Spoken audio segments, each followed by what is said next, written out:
तो बच्चों आइए शुरुआत करते हैं एक नए अध्याय की। Current electricity.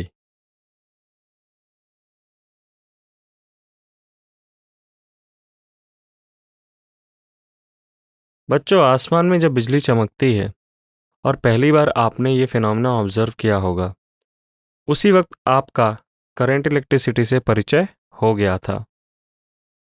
बचपन में ये फिनोमेना देखने के बाद आगे आपने इलेक्ट्रिसिटी के बहुत से एप्लीकेशंस देखे होंगे, चाहे वो टॉर्च के फॉर्म में हो, जहाँ पे हम बैक साइड से बैटरीज इंसर्ट करते हैं और उस इलेक्ट्रिकल एनर्जी का हम प्रयोग करते हैं अपने बल्ब को लिट अप करने में, अपने बल्ब को प्रकाशित करने में।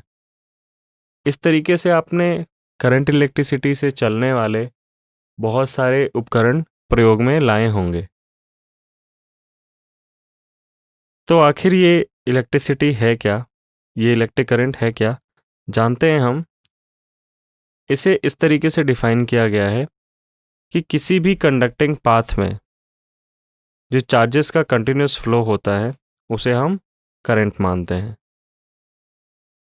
तो आइए शुरुआत करते हैं हम अपने पहले टॉपिक से, जो कि हमें बताएगा कि कंडक्टर्स में इलेक्ट्रिक करंट हम कैसे इस्टेब्लिश करते हैं और उनके फैक्टर्स क्या-क्या होते हैं। इस टॉपिक के माध्यम से आप सीखेंगे इलेक्ट्रिक करंट क्या होती है, कंडक्टर्स में वो कैसे इस्टेब्लिश करी जाती है, ड्रिफ्ट इलेक्ट्रॉन्स क्या होता है, रेजिस्टिविटी कहाँ से उत्पन्न होती है और इलेक्ट्रॉन्स की मोबिलिटी और उसका क्या महत्व है। हमारा पहला कंसेप्ट वीडियो इलेक्ट्रिक करंट पर आधारित है।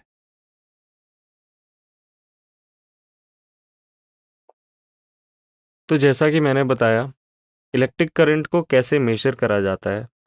बच्चों सबसे पहले आप करंट को समझें। करंट का मतलब होता है धारा, यानी वो किसी तरीके के किसी चीज़ के प्रवाह को बताती है, किसी चीज़ के फ्लो को बताती है। अब चूंकि यहाँ पे हमारा कंसर्न है इलेक्ट्रिसिटी से, तो इलेक्ट्रिक करंट का मतलब कहीं ना कहीं फ्लो ऑफ चार्जेस से, फ्लो ऑफ इलेक्ट्रिसिटी से रिलेटेड होगा। तो it is measured as the amount of electric charge transferred per unit time through a cross section area of a conductor. यानी कि किसी कंडक्टर में, तो बच्चों किसी भी कंडक्टिंग मटेरियल में ये फ्लो ऑफ चार्जेस को रिप्रेजेंट करता है कि कोई चार्ज जब फ्लो कर रहा होता है किसी कंडक्टिंग मटेरियल में, तो एक पर्टिकुलर लोकेशन से एक पर्टिकुलर टाइम पीरियड में जितना अमाउंट ऑफ इलेक्ट्रिक चार्ज पास हो रहा होता है, वही हमारे करंट को डिनोट करता है।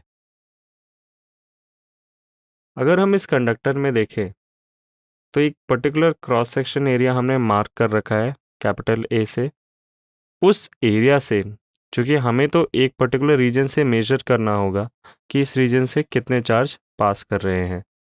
तो ये जो क्रॉस सेक्शन एरिया हमने मार्क करा हुआ है, इससे हर एक सेकेंड में जितना भी पॉजिटिव चार्ज फ्लो कर रहा है या जितना भी नेगेटिव चार्ज फ्लो कर रहा है, अल्टीमेटली नेट चार्जेस का फ्लो इम्पॉर्टेंट है।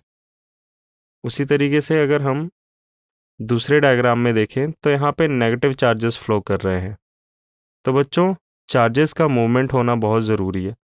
अगर हम पॉजिटिव चार्ज के रिस्पेक्ट में देखें, तो हम देखेंगे कि नेट पॉजिटिव चार्ज उस क्रॉस सेक्शन एरिया से कितना पास कर रहा है, या फिर अगर हम नेगेटिव चार्ज के रिस्पेक्ट में देखें, तो अगेन नेट नेगेटिव कितना चार्ज पास कर रहा है।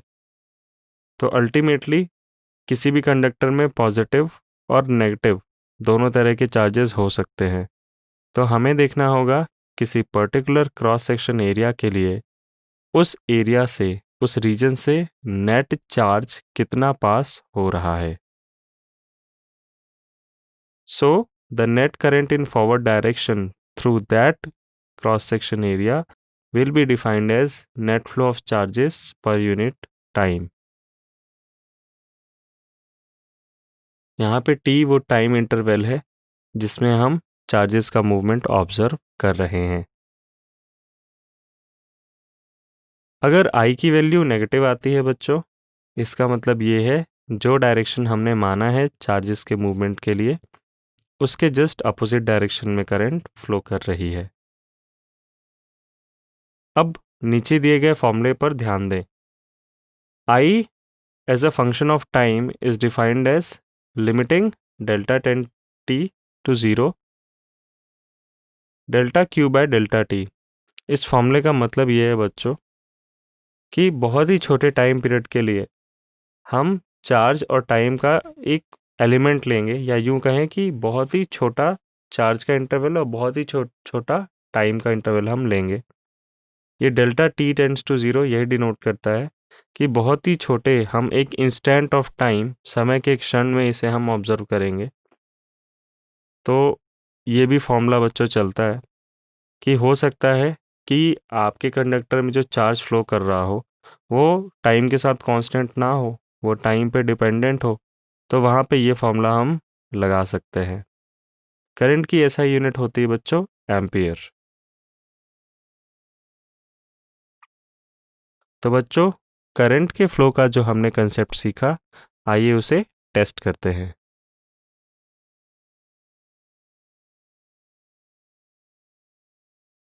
Ten to power 6 protons are moving in forward direction and the same number of electrons are moving in backward direction through a cross-section area A in a time interval of 10 milliseconds. Find the current passing through the cross-section. बच्चों question में दिए गए figure में आप ध्यान से देखें तो ये जो cross section area capital A से मार्क किया गया है, इस क्रॉस सेक्शन से 10 to power 6 प्रोटॉन्स मूव कर रहे हैं फॉरवर्ड डायरेक्शन में और उतने ही इलेक्ट्रॉन्स बैकवर्ड डायरेक्शन में मूव कर रहे हैं। तो हमने करंट का जो कंसेप्ट सीखा है जहाँ पे हम नेट चार्ज की बात करते हैं, तो आप इस सवाल में नेट चार्ज निकाल लीजिए। करंट निकालना तो उसके बाद आसान ही है। इस आसान सवाल के लिए बच्चों मैं आपको 1 मिनट का समय देता हूँ। तो बच्चों जैसा कि आप देख सकते हैं सॉल्यूशन में हमने पहले नेट चार्ज निकालना था। तो आप देखिए कि 10 to power 6 protons right side में मूव कर रहे हैं और उतने ही इलेक्ट्रॉन्स लेफ्ट साइड में मूव कर रहे हैं। तो अगर हम नेट चार्ज निकालें बच्चों तो वो किसी एक प्रोटॉन इलेक्ट्रॉन पेयर के लिए निकल के आता है 1.6 माइनस 1.6 दैट इज 3.2 इंटू 10 की पावर -19।